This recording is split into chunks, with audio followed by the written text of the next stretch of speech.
You Work for Me by Anonymous. Chapter 1. Hypothesis. The first time Spider-Man met Iron Man was forever stuck in Peter's brain like a core memory.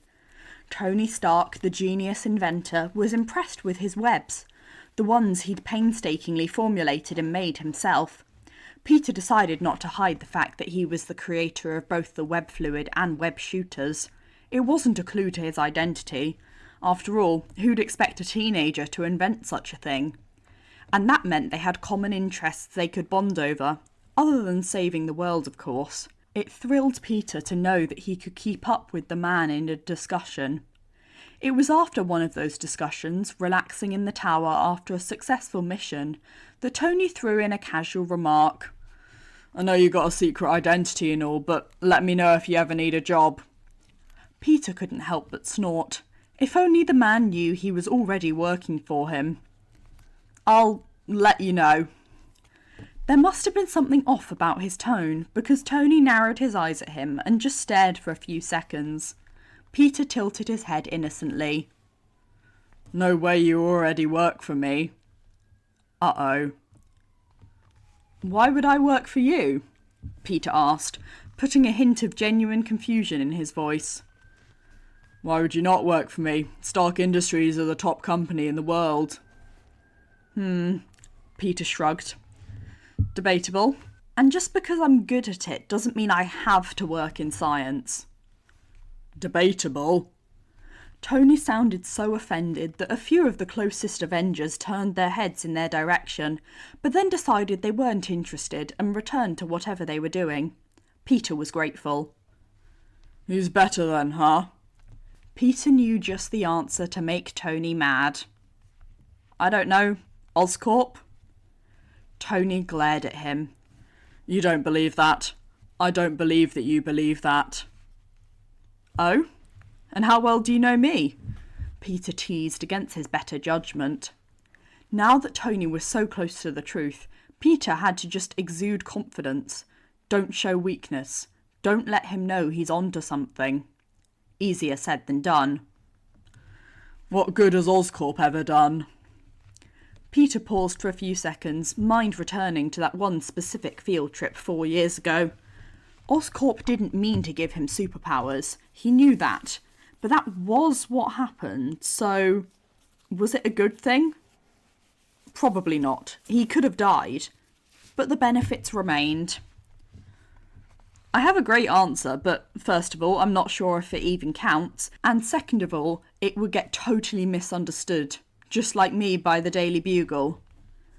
That newspaper was so obsessed with calling him a menace that Peter almost felt impressed, in the weirdest and the most roundabout way. "Try me." "Sorry, no can do." Peter's lips formed a tight smile under the mask, but he kept his voice light. "It's a friendship level 8 conversation." Tony narrowed his eyes. "Wait, have you worked for Oscorp?"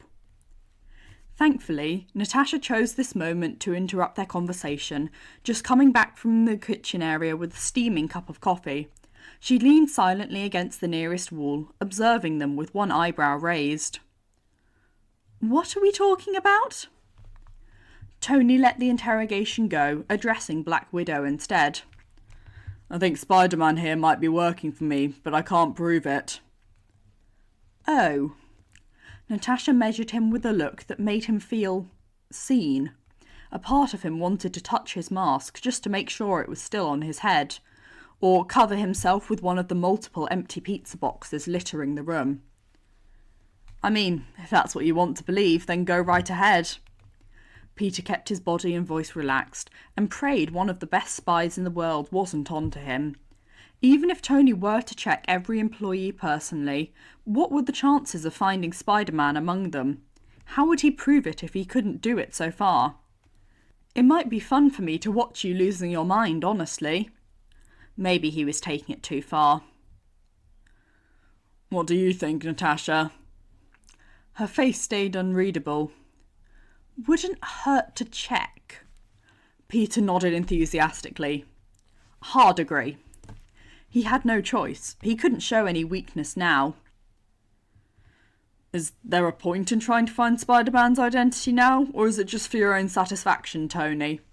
Steve asked from a nearby armchair, and Peter suddenly realised they've garnered more attention since Natasha joined the conversation.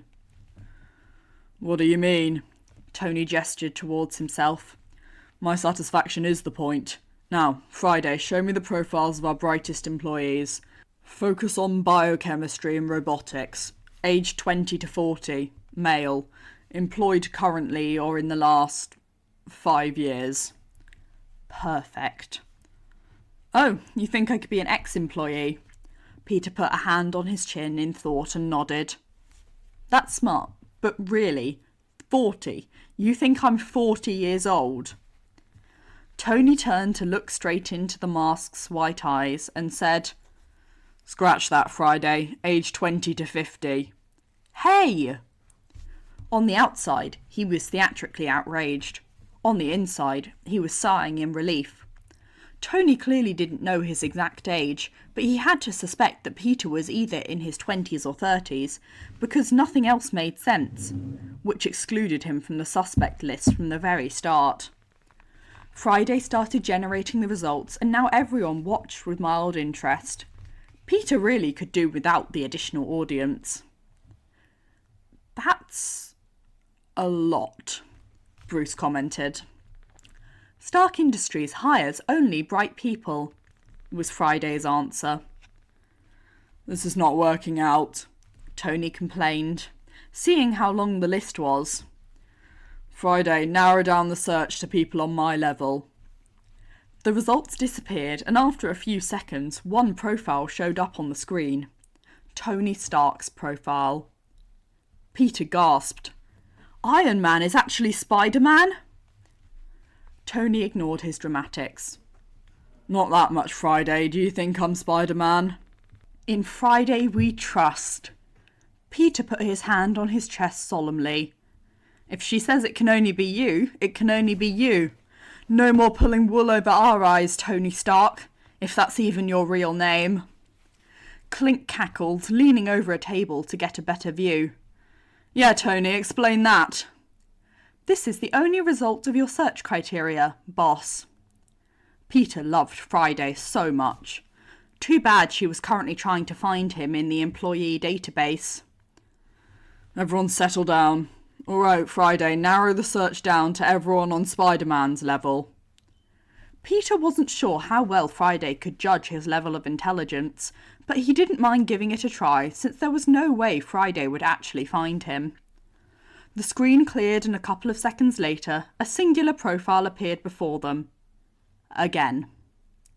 Oh, Friday, Peter cheered in his mind. That's so sweet. Outwardly, he just nodded, like he fully expected that result. The truth prevails. You caught me. It is I, Tony Stark. Tony scowled at the sight of his own photo. So we're going to have to do it the hard way. That sounded troubling, but there was no way Tony would find him. Right? Right? Peter was exiting the elevator with his supervisor, Dr. Miller, when he experienced one of the biggest jump scares in the recent month. Tony Stark, right there in the hallway talking to one of the scientists. What was he even doing on the lower floors? Wasn't he too famous, rich and busy to talk to them? Didn't he have people for that? No offence, but Peter knew him well enough by this point. The man liked doing his own thing. This couldn't be fun or interesting for him. Mr. Stark! Peter's supervisor exclaimed, eyes wide. We weren't expecting you here, sir. When Tony turned to look at them, Peter instinctively made himself look smaller. Not that he was that imposing to begin with. Not when he was Peter Parker. Oh, I know. Thought I'd drop in, check in on everything. Need to know my own company, right? Tony's smile was carefree, but there was something about him that suggested that his visit wasn't random. Don't tell me he's here because of me, Peter thought, horror beginning to gather in his chest. He can't be serious. Was that little meaningless conversation really that important that Tony would try to look for him personally? But Peter told him that he didn't work for Stark Industries. Was he so distrustful and curious about Spider-Man's identity that he'd investigate anyway? What a stupid question. Of course he would. Tony used to be so annoyed that he wasn't able to track Spider-Man down, but Peter always checked any nearby cameras before finding a place to change, and his sixth sense warned him of any attempts at tailing him, which resulted in stalemate. Spider-Man kept on doing his job, and eventually everyone begrudgingly accepted his need for privacy, but some nosy ones weren't that happy about it, whether it was a matter of pride or bureaucracy. Peter could work with their hurt egos. He wasn't sure if he could say the same about them treating him like a child, and his family and friends potentially being in more danger.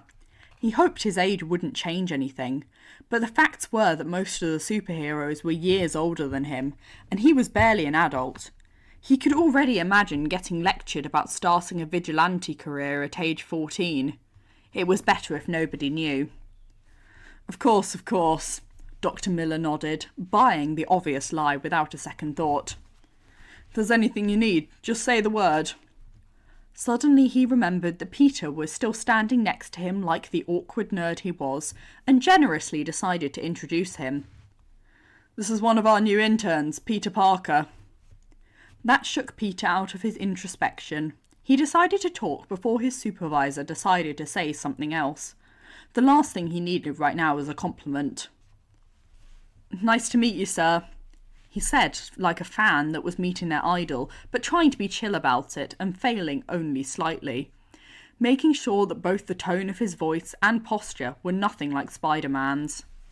Tony nodded in acknowledgement. His gaze slid over Peter. Nice t-shirt. Peter looked down. Oh, of course, he had a t-shirt with a pun on it. The "once I told a chemistry joke but there was no reaction" t-shirt. Well, good enough. Hopefully nothing else would happen and Peter would stay a forgettable face with a quirky t-shirt, one of thousands roaming the halls. Faces, not t-shirts. He didn't want to endlessly worry whether he was saying too much or not enough or the wrong thing. Then again, Parker luck was still a thing. If I need anything, I'll ask you, Tony addressed Dr. Miller, as casual as they were. Feel free to go back to your work now. Phew, crisis averted. Still, there was anticipation crawling right beneath Peter's skin. A warning. A promise. He'd have to be careful. Peter was extremely aware of Tony's presence on the lower floors of the tower, thanks to his enhanced healing. Every conversation, every rumour, every whisper, nothing could hide from him, as long as he cared to listen. And that was the question. Should he care? Should he try to gain more information and keep an eye on the investigation?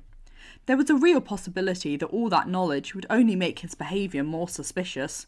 He wasn't the best actor, despite having a very separate alter ego. Not when directly confronted. His main advantage was that nobody suspected him to begin with. To be fair, Peter Parker wasn't suspected by Tony. Spider-Man was, though. Peter decided to try and focus on his work, but from time to time a stray word would find its way to his ears, and he couldn't help but listen in, just for a moment. Did you hear? Mr. Stark was on our floor earlier today. I've seen Mr. Stark asking Oliver about the new project, the one with smart bandages. Oh, Mr. Stark, good morning. How can I help you? Every mention of the man's name made him perk up like a pet hearing keys turn in the front door. It was so stupid. Still, he did his best to tune it out. It's been weeks since the conversation that started it all. How long has Tony been working on uncovering the truth? What else had he done? Who were his suspects? But Peter didn't see Tony again. Not for a while. One day he went to get himself a coffee, too tired to function without caffeine, when someone approached him from the side. Peter didn't look up, assuming it was just one of his co-workers. Is the coffee here good? The person asked, and Peter froze, hearing a familiar voice. I've never actually used those machines. Ever so slightly, Peter turned around, heart racing, hand carefully clasped around the cup. A part of him wanted to squeeze it hard and send the liquid flying. Mr. Stark! He exclaimed instead, not even having to fake the surprise. A few seconds of blinking later, an awkward smile formed on his lips. It's pretty good, I think. It's Stark Industries after all. Even vending machines are the best. Tony chuckled quietly. Damn right, kid. He looked up and down, brows furrowing in realisation. Oh, it's you. How many of those t-shirts do you have? Peter looked down at himself and his never trust an atom, they make up everything t-shirt. Shoot. He knew his terrible sense of fashion would be his undoing one day. Either those t-shirts or the spandex. A lot, but I think they fit the job. I think some people would disagree with you on that, Tony deadpanned, reaching out to get himself a coffee. Are you one of them, sir? Definitely not. I'm thinking we should make them mandatory to wear. Peter's polite smile turned into a beam. I was always a fan of your innovative thinking, Mr. Stark. Maybe it wasn't such a good idea to engage in conversation with Tony, but it just felt right. Falling into old habits was way too easy. What he actually should do was walk the tightrope. Too much talking could give Tony a crucial hint, or make him realise that Peter and Spider-Man shared some massive similarities, but evading him would make Peter seem like he had something to hide. Which was true, of course, but still, inconvenient. You might be the only fan left if I do this, Tony muttered. The coffee was ready and he turned to look at Peter again. How old are you? I thought we didn't hire kids. An automatic glare crossed Peter's face for just a second before he forced himself to smooth out his expression again. Because you don't. And I'm 18. I'm a university student. Could have fooled me with that face. Tony's eyes held up a trace of amusement. What are you studying? Biochemistry. Interesting. Not my speciality, though. Peter nodded. Your speciality is creating state-of-the-art robots, sir. We know. Oh, really? People know? Thought I'd have to shout it from the rooftops. You kind of do, whenever you go out in the suit. Peter scolded himself mentally, but couldn't stop talking. He should have disengaged. He should have stopped being so damn comfortable.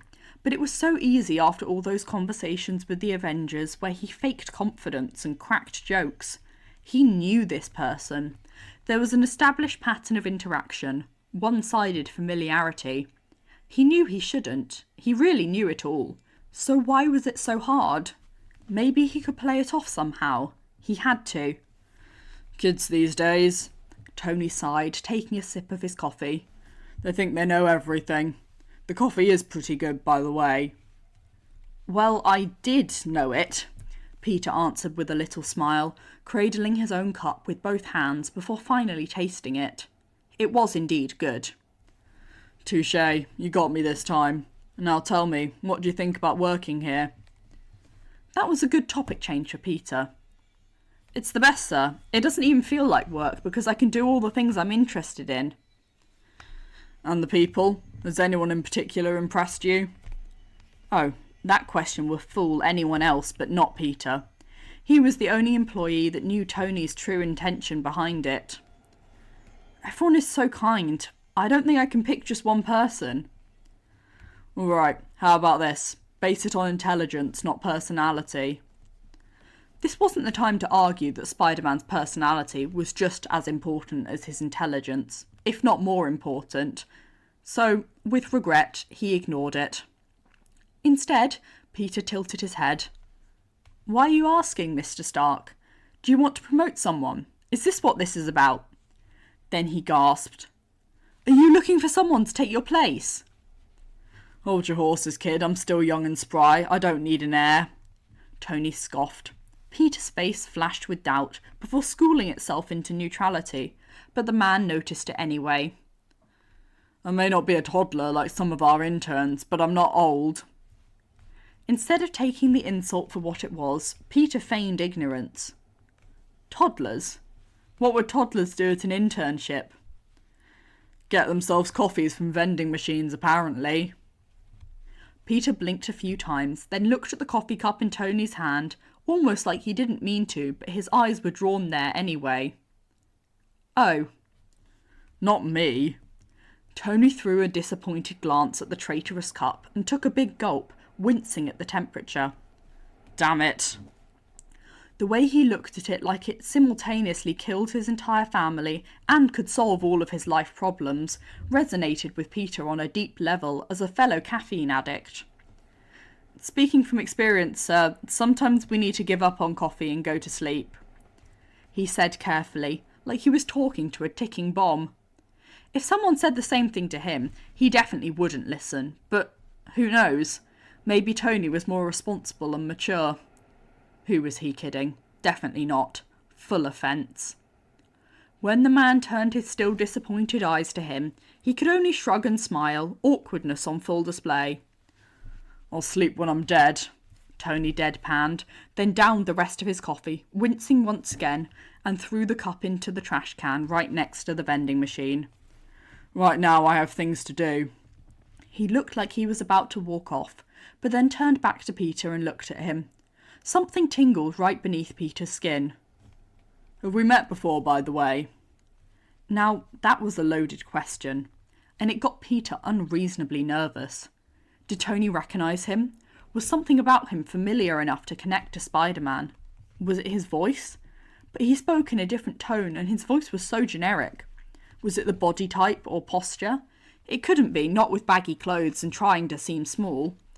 Was it his witty personality and sense of humour? Maybe. He wanted to be a total bore, but that didn't work out. His mouth just spit out the first thing on his mind. Pretend you're not Spider-Man. Pretend you're not Spider-Man. What would not Spider-Man say?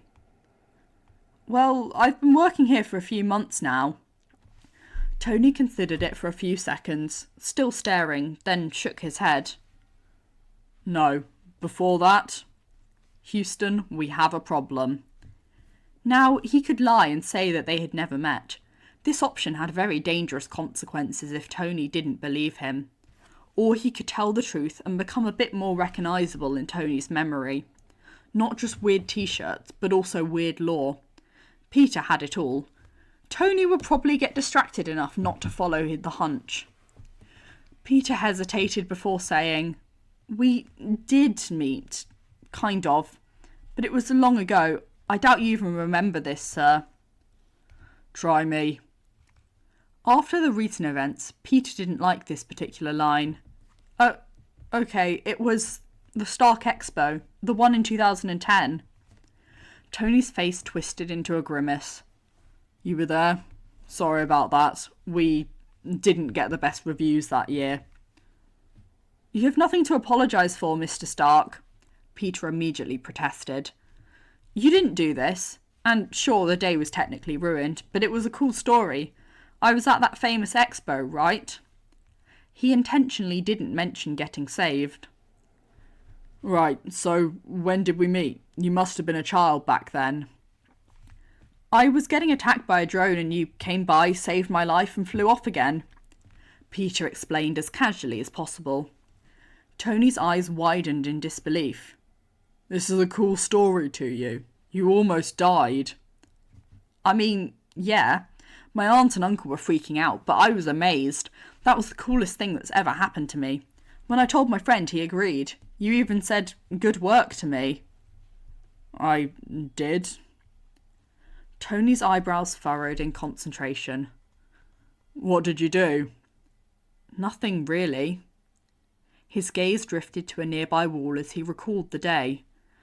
But I had this Iron Man mask and gloves, so when the drone focused on me, I kind of aimed at it with my hand, and then you shot it from behind me.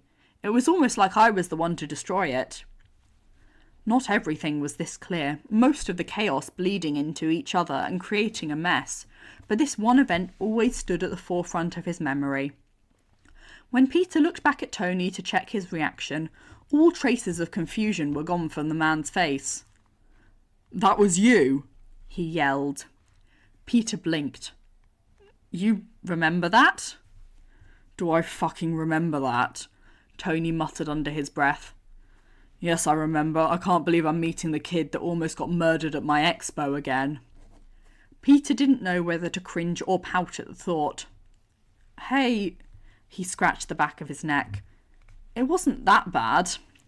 Face grim, Tony shook his head. No, it was worse. The finality in his words made Peter's gut churn.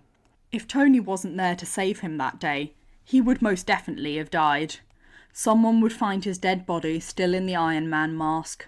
His aunt and uncle would mourn him. His tragic passing would certainly make the news. But it didn't, because he was still alive. What happened, happened, Peter said, channeling all the wisdom his 18-year-old self could manage. No use crying over spilt milk. True. Tony let out air through his nose heavily, then perked up again. So, Iron Man cosplay, and now you work for me? Yeah? I must be your favourite Avenger then, Tony continued, and it finally clicked. Of freaking course. Peter's desire to tease the man grew stronger again. Really? The corners of his mouth twitched, faced with Tony's unamused stare. I mean, there are just so many good choices. Like who? Tony cut him off, offended, but Peter wasn't finished. But yes, I guess that's true, and I'm definitely not saying it just because I'm under duress. They stood there in silence, eyes boring into him, but it didn't feel dangerous anymore. It felt fun. And just when the man opened his mouth to say something, Mr. Stark, could I have a moment of your time? A frantic voice called out. A scientist was walking towards them at a brisk pace, a few thick folders in her hands, hair in a messy bleach blonde ponytail and glasses askew on her face, somewhat covering the massive eye bags. Taking a step back with his barely touched but thankfully still hot coffee, Peter let the woman monopolise Tony's attention. She looked like she needed it, and he needed out. With one last smile and a nod, Peter walked away. Tony gave him a nod back and greeted the woman with practised charisma. Distraction successful. Help arrived as unaware as it was of its role. Now he just had to hope for the best. Chapter 2. Experiment. Something was flying through the air. Think fast. Peter's hand shot up without looking, effortlessly catching the object in his hand, while his attention and other hand were still on the vending machine. Blinking, he opened his hand and looked at the candy bar.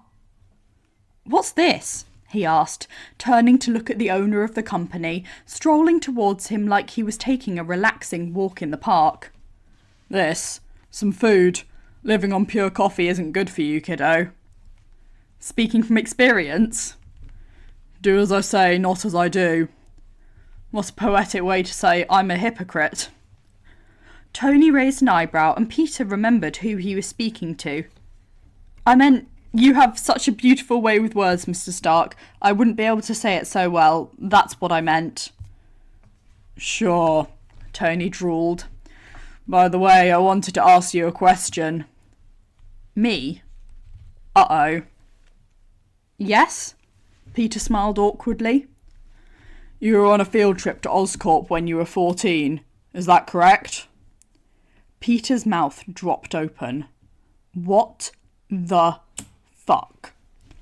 An air of satisfaction surrounded Tony as he stood there, watching Peter's stumped expression. There were pictures on your school's websites, not to mention your classmates' social media posts. Tony continued, looking straight into Peter's eyes. Quite a coincidence, wouldn't you say? Peter forced himself to think. That was not proof, just speculation.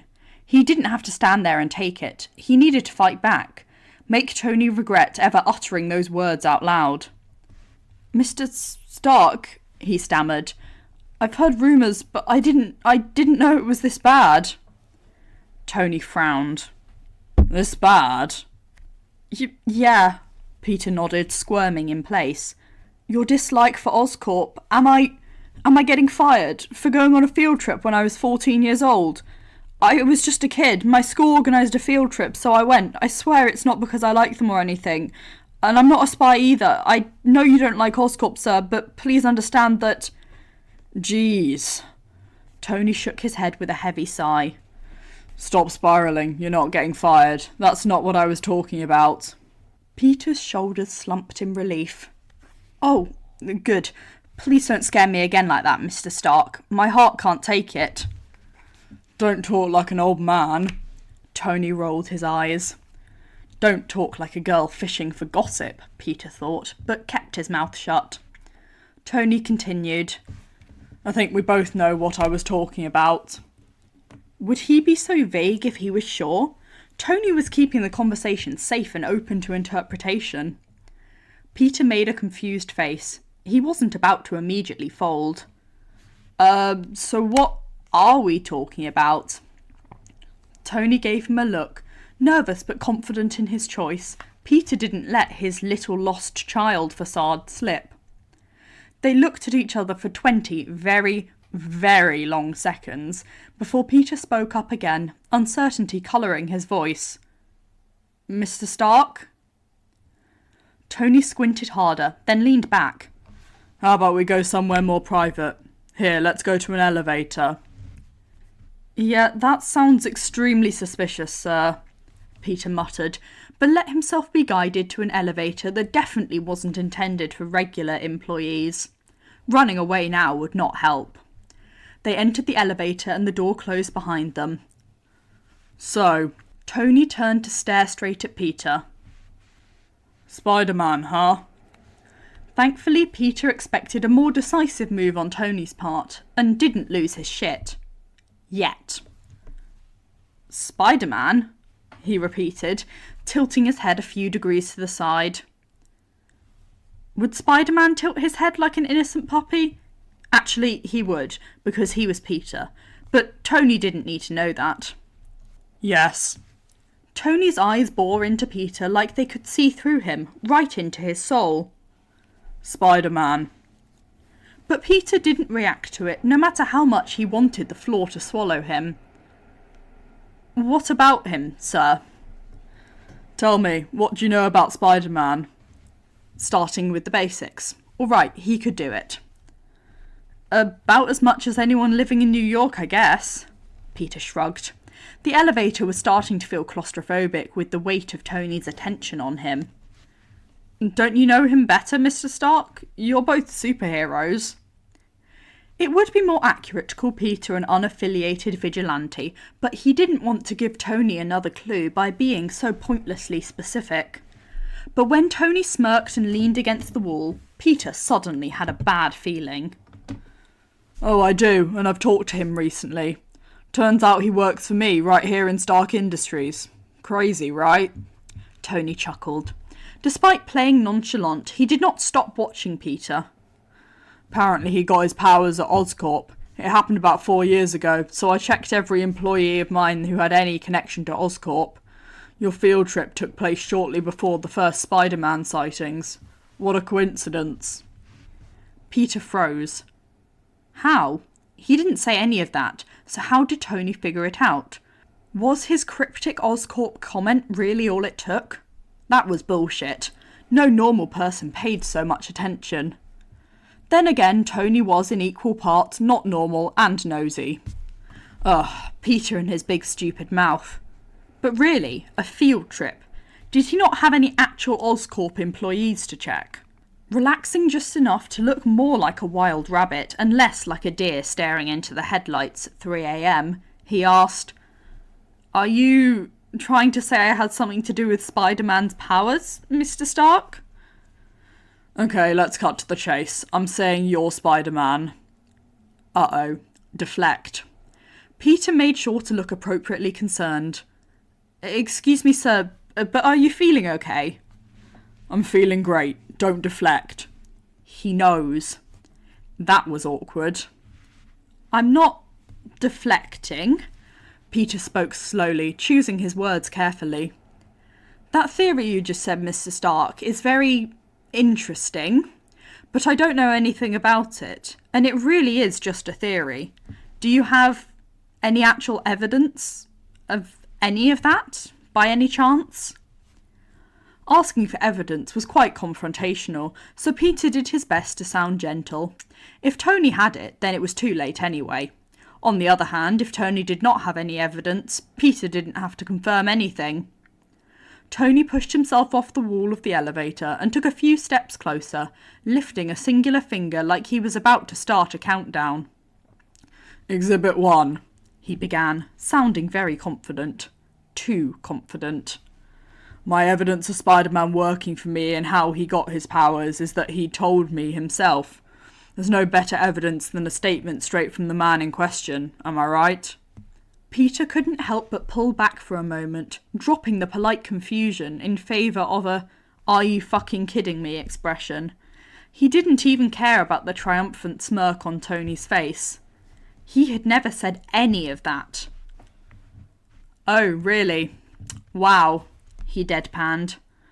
"Well, I don't recall ever saying anything like that, and therefore I cannot be Spider-Man. Open and shut case." "Don't worry," Tony grinned. "Memory loss happens to the best of us." "And the worst," Peter added, looking pointedly at Tony. "But can I get some proof Spider-Man said that? An unedited recording will do. I cannot trust hearsay, Mr. Stark. On top of that, I'd like to point out that Spider-Man is clearly secretive about his identity, wearing a mask and all, so anything you've heard from him is most definitely a lie." Tony cleared his throat. "Let's talk about Exhibit 2. He whipped out his phone and after a few seconds of tapping, turned it around to show Peter a video. "Here, Spider-Man can be seen swinging into an alley at 10:49. The footage showed exactly that, then sped up considerably. "And would you look at that, who exited that same alley at 10:53. The video slowed down again just to show Peter doing exactly that. And that was a bit more troubling. Too bad he couldn't plead the fifth. "Alleyways are great shortcuts," Peter improvised with a shrug. "You wouldn't know being rich and flying in your Iron Man suit, sir, but us presidents need them sometimes." "And what about Spider-Man?" "What about him?" Peter asked. "He probably swung some other way and you're not showing that. Maybe there were no cameras where he went. But even so, he's always in Queens. I live in Queens, so we will statistically cross paths at some point, Mr. Stark."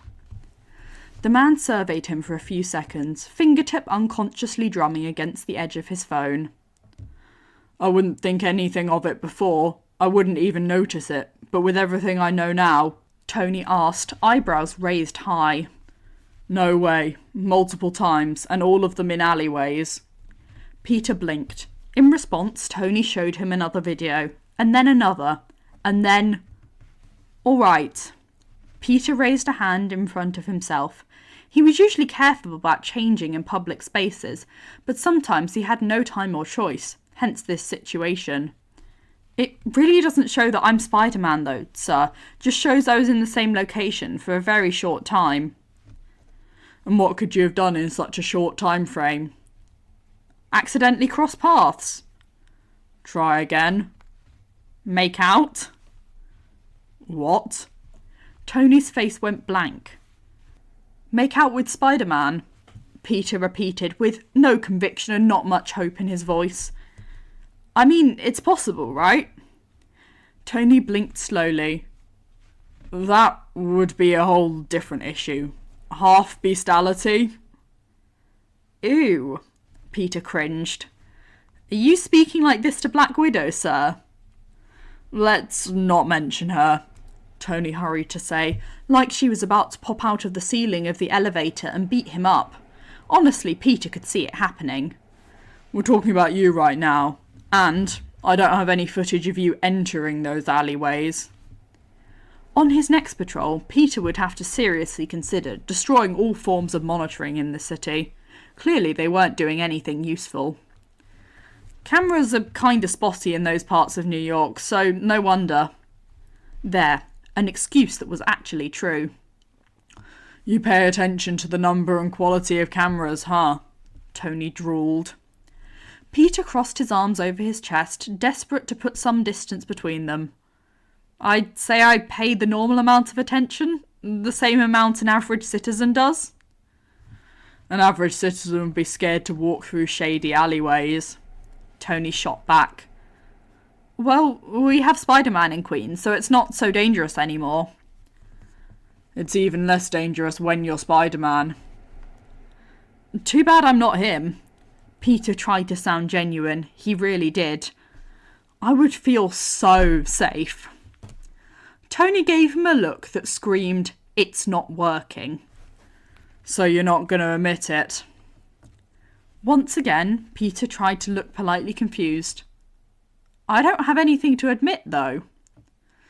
Because I don't have conclusive evidence. Well, Peter shrugged awkwardly. You don't, sir. I could definitely get some, Tony mused, but I decided to give you a chance before we move on to more extreme methods. That didn't bode well. In all seriousness, Peter was amazed that Tony didn't take it this far at the start of their acquaintance. He was the type to, but Peter was good at being slippery and there were not enough leads. After all, the city had a population of over 8 million inhabitants. Eventually they started working together, protecting New York against all kinds of danger. And when they got closer, Tony understood how much value Spider-Man put on his privacy, and because he had proven trustworthy, the man respected it. Other than an occasional question or a reminder that he could reveal himself and Tony wouldn't tell anyone. Getting a hunch that the masked vigilante was working in his own company, right under his nose, was apparently a good enough reason to break the status quo. Oh, and the fact that Peter basically told him to go right ahead. Maybe he should have plainly asked him not to investigate. Sure, it would be as good as admitting it, but feigning confidence didn't work out that well in hindsight. Peter didn't even know if he could blame the man. If their roles were reversed, he knew he'd be going crazy too. Extreme? Peter repeated. Like 24/7 stalking, Tony said like he was talking about the weather. Or stealing a sample of your DNA to test if you're enhanced. Peter's jaw and hands dropped at the matter-of-fact delivery. That's so illegal. I could totally sue you. Tony rolled his eyes. I have good lawyers, but if you want to tell the world why you're suing me, be my guest. Ugh, this man was so incredibly annoying and egocentric. Why couldn't he understand the meaning of secret identity? Another annoying thing was the fact that Peter kind of wanted them to know who he was, to become a real part of the group and stop being that one guy who never showed his face. But it scared him. Once he did it, he could never take it back. The possibility of putting his aunt and friends in danger was making him sick to his stomach.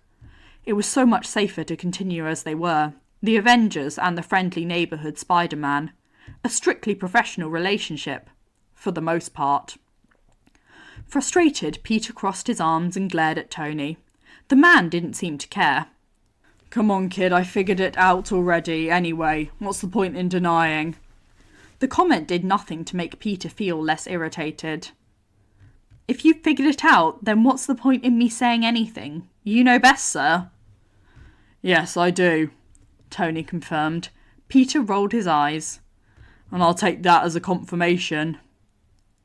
A smile appeared on Peter's lips, half tense and half sweet. You can take things however you want, Mr. Stark. That doesn't change reality. The look Tony gave him was flat as a board. Reality is that you're a coward. Ouch. That stung. Right in the feels. I'm not a coward, Peter denied vehemently, recent thoughts about being scared for his close people conveniently forgotten. Would a coward do the things I do? Like what? His mouth was already opening when he had to pause before he said something stupid. After a few more seconds he decided on, like follow you to an elevator, sir. Very funny. Tony huffed, then gave a challenging look. Do you know what a brave person would do? Reveal their identity on national television. So typical. I'm not an idiot, sir. The words escaped him before he could think, making him flush and lower his eyes when he realised that he'd just called his boss stupid. Hearing an answering chuckle, he lifted his gaze back up. Thankfully, Tony didn't seem fazed. How about revealing your identity in a very secure elevator to a highly trustworthy person, then? Peter pressed his lips together, trying not to smile. Are you talking about Friday? She's not a person, technically. After a moment, he added, but if you hold her in such high regard, you can confess to her. Confess? Peter repeated. I'm not in love with her. No offence, Miss Friday. None taken, Mr. Parker, the voice from the ceiling answered. Great, they're bonding, Tony muttered under his breath. Then he jolted like a light bulb lit up above his head. That reminds me, I've decided to make you my personal intern. It's a much better job than slaving away on the lower floors, and much more prestigious too. Of course, if you ever want to go down there, you still can. I can't guarantee I'll be available every day. I'm a busy man. Once again, Peter was left speechless and without a clue on how to react. A personal intern? To Tony Stark? Iron Man himself? He wanted him to work right next to him. If someone told young Peter that a day like this would come, Peter would either laugh in their face or squeal in excitement. But... Mr. Stark, you can't do that, Peter managed to get out, barely not stuttering. This is not fair. It's nepotism. Tony smirked. How is it nepotism? It was nepotism because Tony was offering him the job on the basis of being Spider-Man, obviously, not on actual merit. There were so many more experienced employees, but he decided to offer it to someone he knew. How did he not know what nepotism was? Oh. Wait. Did I say nepotism? Peter smiled awkwardly, trying to hide his mistake, but visibly struggling. Sorry, autocorrect. I mean despotism. What the fuck does that... Peter cut him off before he could finish. What I'm trying to say is, this is unfair to other employees. Nah, Tony said, so simply and confidently that Peter could only stand there, mouth opening and closing like a fish out of water. That guy in charge of you, whatever his name was, he was singing your praises to the heavens. And I should have found an intern a long time ago. I just didn't want anyone in my workshop. Peter was lost. Completely and utterly lost. What was happening? His brain decided to get stuck on the easiest part of the whole speech. His name's Dr. Miller. Tony rolled his eyes, not even surprised at the deflection anymore. Wow, you must be reading my mind. That's exactly the answer I wanted. Heat rising to his face, Peter lowered his eyes to the floor again. But he couldn't help it, okay? It was so deeply ingrained, like the same instinct that stopped people from putting their hands in a burning campfire. He forced himself to think about what Tony said. So, he began slowly, now you want someone. High time, the man confirmed. Come on, the wage is much better. Actually, in the sea of pros and cons, that factor had the biggest chance of convincing him to take the job. Money. Him and Aunt May weren't doing that great. They were surviving, yes, but it would only take one unfortunate event and their carefully crafted semblance of peace would be out the window, gone with the wind. Everyone knew how big the cost of living was these days, especially in a city like New York. Peter had his education and an enhanced metabolism to thank for making an even bigger mess of their limited funds. So the offer was very tempting, whether Tony stalked that aspect of his life yet or not. The elevator was quiet. Blood was humming under his skin. How much better? Tony considered the question for a moment. Actually, no idea. It's not like I've ever had a personal intern before. His eyes twinkled with mischief. We can make it whatever. How about 2 times? 2 times? 3? 3? 4? Stop! Time out! Frantically, Peter made a T shape with his hands. They were not getting anywhere. I'm not asking you to say a higher number, Mr. Stark. I'm questioning your sanity. I know, I just like saying them. Peter could only stand there and look at the man. I have no words. Humming knowingly, Tony mused, I bet Spider-Man would have some. Peter narrowed his eyes, looking at him with palpable suspicion. Maybe. What do you think he would say? Tony continued, the corner of his mouth rising despite his efforts to keep a straight face. Now, that was easy. That his job is saving the citizens of New York, and he doesn't need another one, Peter answered without a second of hesitation. After a few more seconds, just to see Tony's reaction, he added, or maybe he'd punch you. The way Tony's face twisted in disbelief and then mock outrage was very satisfying. I don't think Spider-Man would punch someone for offering him a job, he disagreed, sounding more than a little insulted. You think you know Spider-Man better than me? Peter challenged, almost rolling his eyes. Oh, wait, he didn't even admit it yet. The guy who was in the same alleyway as him 2 times? Much better. Disaster averted. 2 times. Tony made a face and shook his head. I can't compete with that. Then his expression cleared and became serious again. So, about the job. This again. It took a lot out of Peter not to wince. The problem wasn't the job itself. Being Tony Stark's personal intern was probably the best job on the planet, and everyone in the building would sell a kidney to get it. The problem was everything that came with it. Spider-Man wasn't an Avenger. Instead, he kept to himself, independent and always there for the little guy. Peter Parker worked for Stark Industries, true, but as long as Tony didn't know about his secret identity, there was no conflict of interest. So naturally, now that he knew, Peter was dreading what changes it could cause in their dynamic. He wanted to keep his day job and extracurricular endeavours separate. Mr. Stark. The words were careful, slow. He didn't know what to say. Before he could make up his mind, Tony cut him off. Actually, why am I even asking you? I've already made my decision. Let's go up to the lab. I'll even let you have a test trial. The elevator moved. A trial? He knew the word well, but somehow it tasted unfamiliar.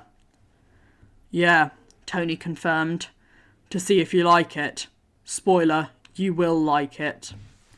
Of course he would like it. That wasn't the problem. Peter couldn't wrap his head around something completely different.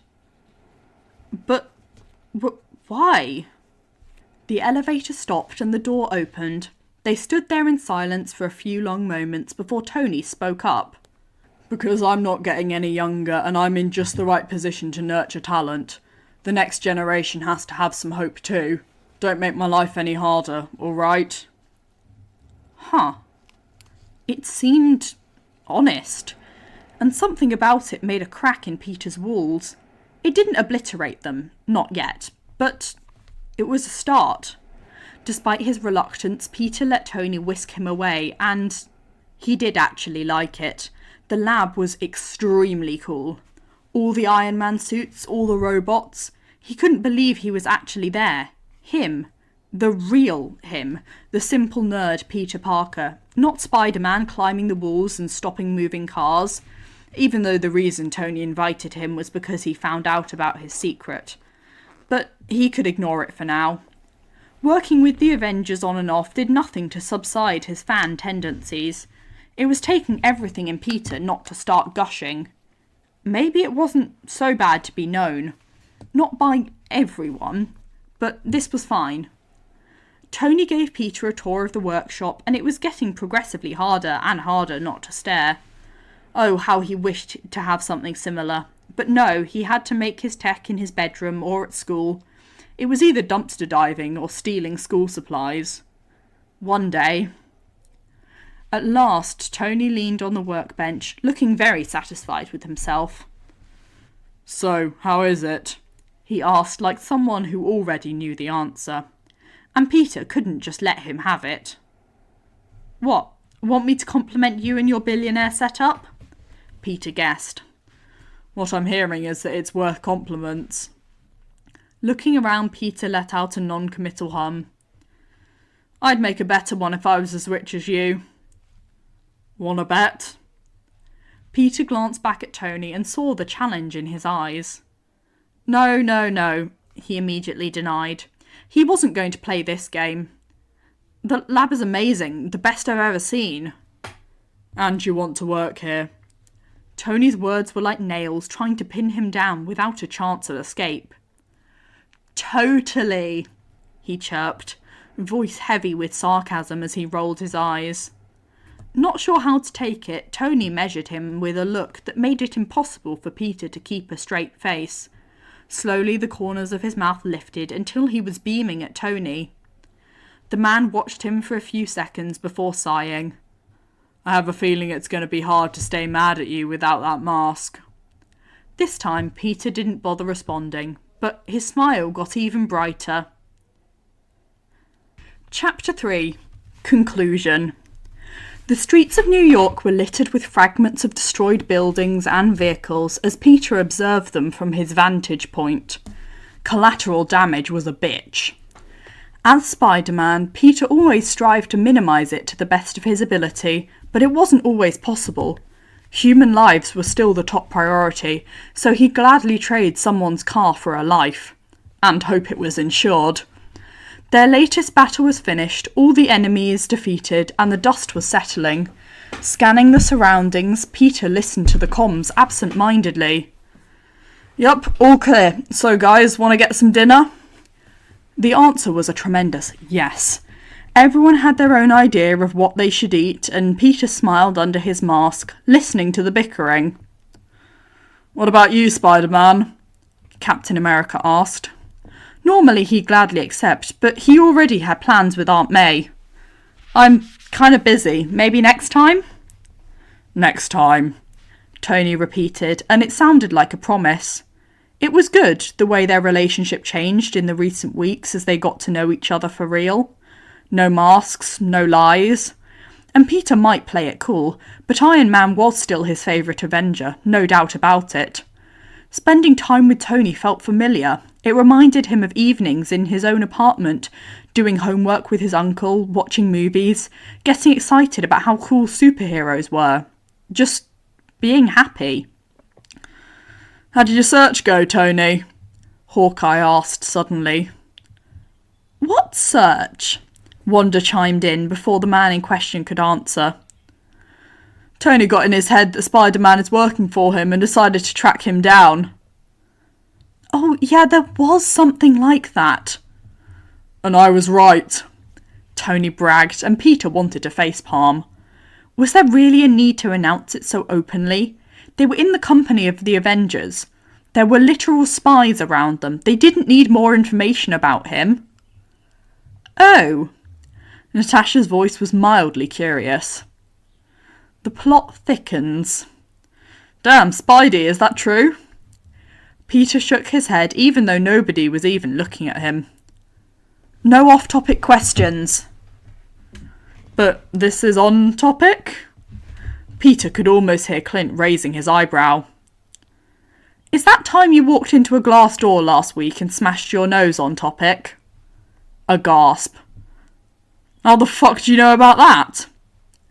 Being on good terms with Friday was a blessing.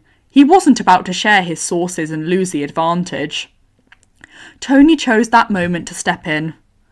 Stop pestering my employee if you don't want to get blasted. Disgruntled mumbling filled the comms. All right, I'll stop for now, jeez, but I'll circle back later. Peter sincerely hoped everyone would forget about it. Or not. Ugh, he didn't know. Being Tony's personal intern was fun. It was like all those conversations they used to have, but this time they actually did the stuff instead of just talking. And Peter was getting paid for it. What an amazing, amazing scam. The normal internship was already so good, and now he transcended. Find a job you love and you'll never have to work a day in your life, some people said. Peter felt that. He was allowed to do whatever he wanted, within reason. No blowing up the building was the main rule. Did that really have to be said? Like he would do that. Tony would probably forgive him if he did, though. He was a chill guy. But that wouldn't happen to begin with because he wasn't Tony. When Tony was free, they invented together or worked on their own projects. They talked and listened to music and ate unholy amounts of takeout. Well, Peter ate most of it because of his metabolism, but Tony watched and joked that he was like a black hole for food. When Tony was busy, Peter could still work in his lab, but he sometimes liked to go down, check out what his old co-workers were doing and help them out if possible. They were currently working on upgrading Peter's web shooters. No more dumpster quality do-it-yourself mosaic of scavenged parts that fit together well, thank you very much. And no, they weren't bad at all, Tony, just budget friendly. The old toys were about to go on their deserved retirement and give place to new and shiny ones, courtesy of Iron Man himself. It took Peter some time to give up any pretense and stop deflecting or calling Tony Sir, unless it was for sarcastic purposes. But now that he did, he still had some questions he wasn't sure how to ask. Upgrading his gear was a good excuse to bring it up, not to mention brand new web shooters. Who would say no to that? Hello? I don't know how you've been managing with those. Didn't they ever get stuck? The worst part was that Peter couldn't even deny it, as much as he wanted to defend them. They didn't deserve this treatment after serving him well and protecting the city for multiple years. Well, if they did, I would just fix them. And what if they did while you were swinging around, genius? Or fighting? That's why I have two. Duh. Tony shook his head in exasperation, and Peter didn't want to wait any longer for the perfect segue. Best rip the band-aid off quickly before the thought distracted him too much. So, how'd you figure it out? Looking up from the workbench, Tony smirked. About your identity? No, about my grocery list. Yes, about my identity. You're curious, aren't you? Get to the point, old man. Peter put his elbows on the table and his chin on his hands, staring Tony down. You'll die before you finish the story and no one will ever know the truth. Rude, Tony commented without an ounce of heat in his voice. As we both know, my criteria were incorrect. Yes, I'm talking about your age. I checked the profiles, eliminated people, investigated them in any possible way I could, came up with nothing, changed my criteria and started all over again. Still nothing. Started again, and so on. Very annoying and time-consuming, might I tell you. Peter smiled like the epitome of innocence and kindness. Glad to hear that. I'm sure you are, you gremlin. Anyway, I decided that the situation needed a more direct approach. I talked to people. Thought you'd slip up or I'd recognise you. Which didn't happen, Peter interrupted. Kind of did. No, it really didn't. You let it go. You had no idea. I didn't have proof, Tony stressed, turning a screw in his fingers, which I acquired later. Peter pursed his lips. All right, but why? Maybe if you didn't interrupt me all the time, you'd know, you little bug. I'm not a bug, Peter immediately denied. I'm a feature.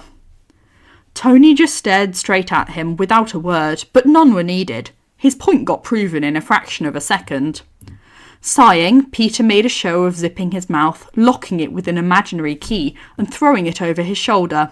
That's better. Where was I? Oh yeah, my trips to the lower levels weren't as helpful as I had hoped, and there were so many people. The man sighed, pausing his work on the web shooters as he recalled the events. So I changed my approach again, decided to track you down based on something specific to Spider-Man, and I remembered that one suspicious comment you've made about Oscorp. So I cross-checked all of our employees and any type of connection to Oscorp, no matter how small it was. Even though Peter already knew where this was going, he couldn't stop the glare from appearing on his face. A field trip, really? This was such bullshit. You didn't exactly admit it, but Oscorp is known for questionable research, and I had a feeling they had something to do with your powers. Tony continued, picking up the tools again. So I checked everything before the first appearance of Spider-Man. I saw your profile appear. Wasn't the only one, but something clicked, even though I didn't want to believe it. A 14-year-old fighting crime on the streets of New York in colourful pyjamas. It's a respectable suit. I had a budget. No talking. You threw the key out. Peter rolled his eyes. Anyway, I had this feeling about the nerdy t-shirt boy. I followed it. Everything fit like a glove. The end of the story. Thanks. I hate it. To be reduced to a mere nerdy t-shirt boy, that was the real tragedy. Especially considering the fact that he was wearing his I make terrible science puns but only periodically t-shirt today. No need to be dramatic. Peter just gave him a look. Says you. Don't do anything I would do, Tony replied solemnly. After a moment, he added, or anything I wouldn't do. Peter went silent. I think you should stop giving people life advice if that's the only thing you have to say. Their silly argument was ended by the sound of Friday speaking. Boss, Miss Romanov is asking for permission to enter the lab. The world stopped. And Peter's heart too. It was like the record scratch sound effect. Should he run? Hide? Play dead? There was no time to think. Ready to meet her, kid? Tony asked, like his intern wasn't having a crisis right before his eyes. Wait, Peter choked out. You're not going to tell her, right? His mentor barely shrugged, watching him like he was a live comedy show or something. If I know, then she probably knows too. That did nothing to console Peter. It actually did the exact opposite. If she knows, it's because you bragged about it to every Avenger around for no reason. Peter hissed like a cat sprayed with water. Tony chuckled and turned his attention back to the project at hand, but positioned himself just so he could easily watch both the door and Peter if he chose to look up. Let her in, Friday. Let's see what she wants. It was at this moment that Peter realised his original web shooters were right there on the table, so he quickly swiped them and chucked them into the nearest drawer. The new ones were still a work in progress, not in their final form, so he let them be, hoping that Natasha didn't have the expert knowledge in unconventional inventions. Speaking of Natasha, Peter's enhanced hearing could hear every perfectly balanced step and every calm beat of Black Widow's heart before she even came into view. She walked like a ghost, and yet was so striking in appearance with her bright red hair and extraordinary beauty. Something about her screamed danger, and forced Peter to always be on his guard. Sure, they were allies, but that could change any day. He had his secrets and she had hers, not that he would ever ask her about them. He liked his head attached to his body. Or maybe he was being too harsh and she was a marshmallow inside. What's up? Tony asked casually. She lifted her hand, showing a thoroughly demolished weapon? Probably a weapon. Can you fix it for me? Sure, Tony replied, pointing towards the workbench. Just put it on the table, we'll take care of it and I'll let you know when it's ready. We? She repeated, now looking directly at Peter. Oh yeah, that's my intern. Very talented, so don't worry, he won't ruin anything. It'd be a challenge to ruin it any harder, to be honest. Not that I'd turn down a challenge like that. If Tony was actually a good boss, he'd tell Natasha to stop staring at Peter like a predator staring at their prey. Peter's heart was about to give out. Okay, fuck it. He was going to greet her. Hello, Miss Romanov, it's nice to meet you, ma'am. For a few terrifying seconds, she didn't speak. The silence was suffocating. And then... Hello, Mr. Parker. Fuck. Are you keeping an eye on my employees? Tony asked, eyebrows raised in mild amusement. It's a recent promotion. I found it interesting. She commented with a nonchalant shrug, and with every word Peter felt more and more fucked. She totally knew. Every cell in his body wanted to jump out the window from the very top of the tower. Well, is there anything else? Tony prodded, a clear suggestion to leave more than a genuine question. That's all. she replied and threw another glance at Peter. I look forward to meeting you again. And then she turned around and left. As soon as she was out the door, Peter groaned and hid his face in his arms, trying to become one with the surface of the table. Come on, it wasn't that bad, Tony consoled him. Peter only groaned louder and more dramatically. Told you she'd know. That doesn't make it better. Best get used to the feeling. I doubt that's the end of it. Knowing Parker Luck, it definitely wasn't. Peter burrowed his head deeper into his arms, whole body buzzing with strange anticipation. Maybe he was actually going crazy because, as terrible as it was, a part of him couldn't wait. Thanks for listening. I really hope you enjoyed. Make sure you check out the description and go support the author. Have a lovely rest of your day.